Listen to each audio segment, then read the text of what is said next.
Good afternoon students, हम पढ़ रहे थे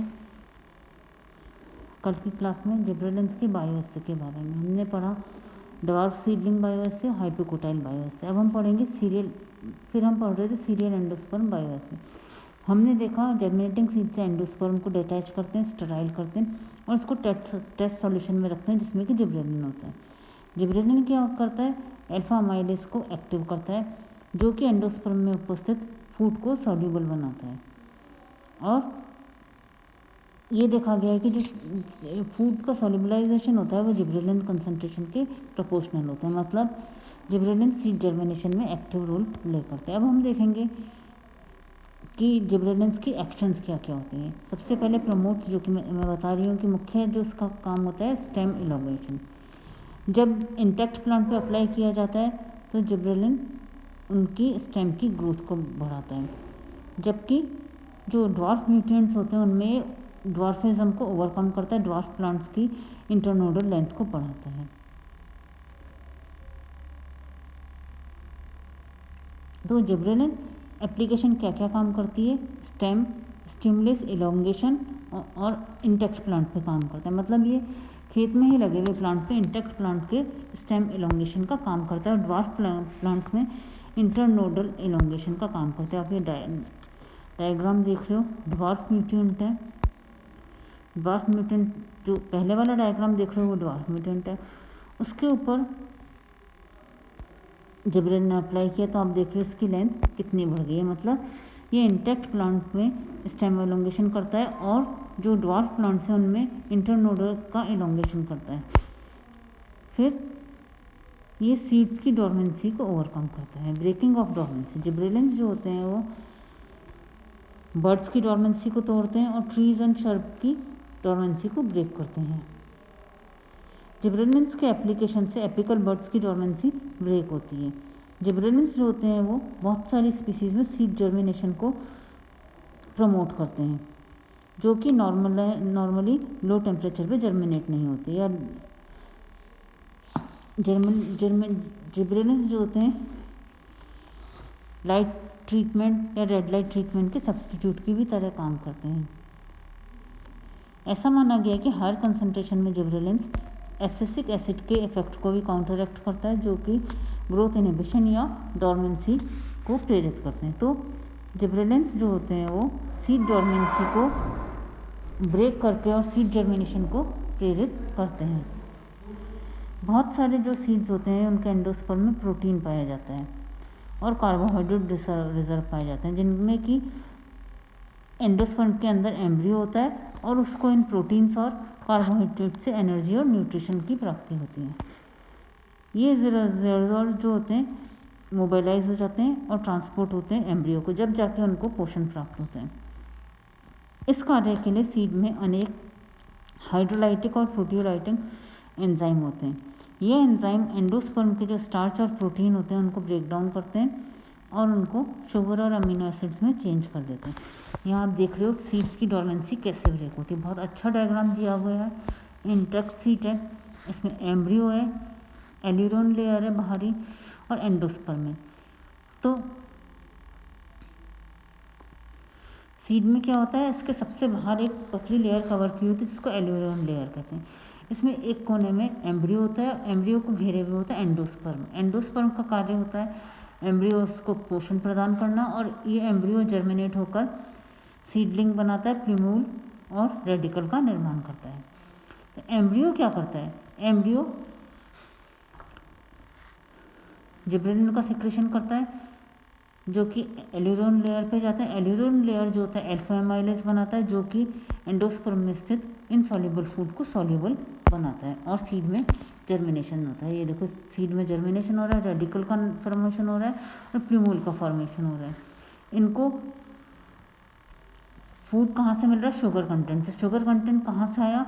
अल्फा अमाइलेज ने एंडोस्पर्म में स्थित इनसॉल्युबल फूड को सॉल्युबल बनाया। और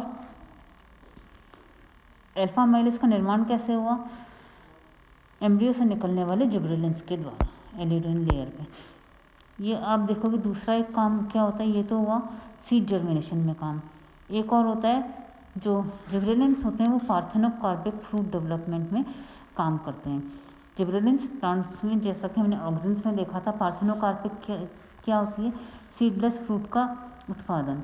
जिब्रेलिन्स जो होते हैं ऑक्सिन से 500 टाइम्स मोर इफेक्टिव होते हैं पार्थेनोकार्पी में, खासकर टोमेटो की पार्थेनोकार्पी में। यह माना गया है कि जिब्रेलिन्स उन फ्रूट्स में भी पार्थेनोकार्पी डेवलप कर सकते हैं, पोम और स्टोन फ्रूट में, जो कि ऑक्सिन ट्रीटमेंट के लिए अनरिस्पॉन्सिव होते हैं।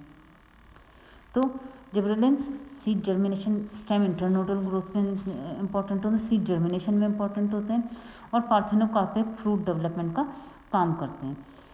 इसके अलावा जिब्रेलिन्स फ्रूट एनलार्जमेंट का भी काम करते हैं, फ्रूट ग्रोथ का या फ्रूट एनलार्जमेंट का भी काम करते हैं।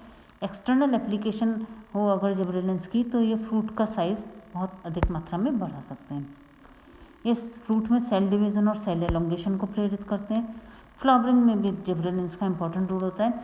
जिब्रेलिन्स जो होते हैं, हम अब आगे पढ़ेंगे फोटोपीरियोडिज्म, और पढ़ा था हमने पिछली क्लासेस में फोटोपीरियोडिज्म और वर्नलाइजेशन।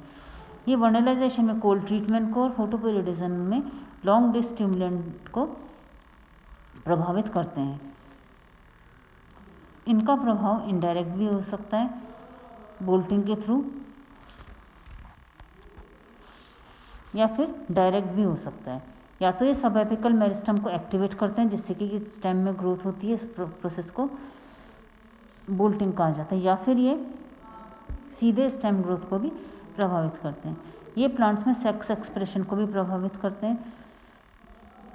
ये मेल फ्लावर्स का निर्माण करते हैं, कोकोमिस, सटाइवा और कैनाबिस एटसेट्रा। जीए जो होते हैं वो लॉन्ग डे प्लांट्स में बोल्टिंग को, जिब्रेलिन्स जो होते हैं लॉन्ग डे प्लांट्स में बोल्टिंग को प्रेरित करते हैं और लॉन्ग डे ट्रीटमेंट या कोल्ड ट्रीटमेंट को सब्स्टिट्यूट करते हैं फ्लावरिंग के लिए आवश्यक। इसके बाद जिब्रेलिन्स, जैसा कि मैंने अभी बताया, सेक्स एक्सप्रेशन को, जिब्रेलिन्स जो होते हैं जिनमें वो प्लांट्स जिनमें मेल और फीमेल फ्लावर्स सेपरेट होते हैं, जिब्रेलिन्स फीमेल फ्लावर्स के प्रोडक्शन का निर्माण करते हैं। कुकुम्बर, स्पिनच, जिब्रेलिन्स में ये मेल फ्लावर्स का निर्माण प्रेरित को इंड्यूस करते हैं, जबकि मेज में जो होता है जिब्रेलिन ट्रीटमेंट फीमेल फ्लावर को डेवलप करते हैं। इस तरह से जिब्रेलिन्स के छिड़काव के द्वारा हमें जिन रिक्वायर्ड सेक्स वाले प्लांट की आवश्यकता होती है उनको उत्पन्न किया जा सकता है। तो फ्लावरिंग हो गया, लाइट इफेक्ट्स हो गया, फ्रूट ग्रोथ हो गया, मोबिलाइजेशन ऑफ फूड हो गया, स्टेम की इलोंगेशन हो गया, प्लांट की ग्रोथ हो गया। इसके अलावा जो जिब्रेलिन्स होते हैं, सेनेसेंस जो होता है, जीनता जो प्लांट में होती है जिसके कि बाद में एब्सेशन होता है, उसको रोकते हैं। इसके दौरान जिब्रेलिन्स फ्रूट्स और लीव्स में एब्सिसिक एसिड के प्रभाव को नलीफाई करते हैं। तो ये हुआ जिब्रेलिन्स। जिब्रेलिन्स की डिस्कवरी कैसे हुई? जिब्रेला फ्यूजिकारो नामक फंजाई के से होने वाली बकानिया डिजीज़ के साथ। अनेक जिब्रेलिन्स होते हैं, एक प्लांट में एक से अधिक जिब्रेलिन्स पाए जाते हैं। ये पाए जाते हैं डेवलपिंग शूट टिप और सीड्स और लीव्स में मुख्यतः। इनके बायोस से होते हैं ड्वार्फ सीडलिंग बायोस से, हाइपोकोटाइल बायोस से, सीरियल एंडोस्पर्म बायोस से। इनके इफेक्ट हैं plant growth, breaking of dormancy, flowering, sex expression in flowers, mobilisation of foods in seeds and seed germination, light effects, fruit growth, senescence का prevention. इसके अलावा इनके बहुत सारे कमर्शियल इंपॉर्टेंस हैं। जिब्रेलिन्स हॉर्टिकल्चर और फूड इंडस्ट्री में व्यापक रूप से प्रयोग किए जाते हैं। इनके छिड़काव के द्वारा ग्रेप्स का साइज बढ़ाया जाता है। इनके द्वारा थॉमसन सीडलेस ग्रेप का निर्माण होता है। इसके अलावा एप्पल, पियर और बहुत सारे फ्रूट्स में जिब्रेलिन्स स्प्रे करके इनके साइज, कलर और क्वालिटी की मात्रा बढ़ती है। इनमें जिब्रेलिन्स बड फॉर्मेशन और फ्रूट सेटिंग को बढ़ाते हैं। इसके अलावा सीड जर्मिनेशन के टाइम में ये अल्फा अमाइलेज की एक्टिविटी को इंक्रीज करते हैं, जिससे कि सीड का जर्मिनेशन होता है। इस एक्टिविटी को जर्मिनेटिंग बार्ले सीड्स में यूज़ किया जाता है और उसको बियर इंडस्ट्री में माल्ट प्रोडक्शन के लिए भी काम में लिया जाता है। ये शुगर केन की इंटरनोड्स का एलोंगेशन करते हैं बिना उनकी शुगर कंटेंट को प्रभावित किए हुए। इसको शुगर केन का प्रभाव बढ़ाने के काम में लिया जाता है। अब हम थोड़ा सा ऑक्सिन्स और जिब्रेलिन्स का अगर डिफरेंस देखेंगे तो ऑक्सिन्स पाए जाते हैं हायर प्लांट्स में, जिब्रेलिन्स पाए जाते हैं फंजाई में भी और हायर प्लांट्स में भी। ऑक्सिन्स एपिकल डोमिनेंस शो करते हैं, जबकि जिबरेलिन्स कोई भी एपिकल डोमिनेंस शो नहीं करते। ऑक्सिन्स जो होते हैं वो बोल्टिंग और फ्लावरिंग पे कोई इफेक्ट नहीं होता, जबकि जिबरेलिन्स का बोल्टिंग और फ्लावरिंग पे इम्पोर्टेंट इफेक्ट होता है। ऑक्सिन्स का सीड डोर्मेंसी और जर्मिनेशन में कोई रोल नहीं होता, जबकि जिबरेलिन्स सीड जर्मिनेशन और डोर्मेंसी को ब्रेक करते हैं।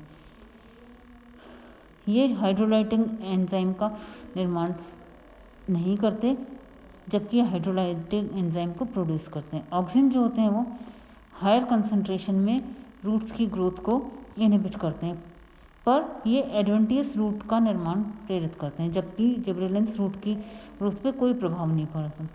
ऑक्सिन्स को वीड किलर्स के रूप में प्रयोग किया जाता है, जबकि जिबरेलिन्स का ऐसा कोई उपयोग नहीं है। ऑक्सिन्स प्लांट्स में फीमेलनेस को इंड्यूस करते हैं, जबकि जिबरेलिन्स मेलनेस को इंड्यूस करते हैं। इस तरह से जिबरेलिन्स एक प्लांट हार्मोन है जो कि ग्रोथ प्रमोटर्स हैं।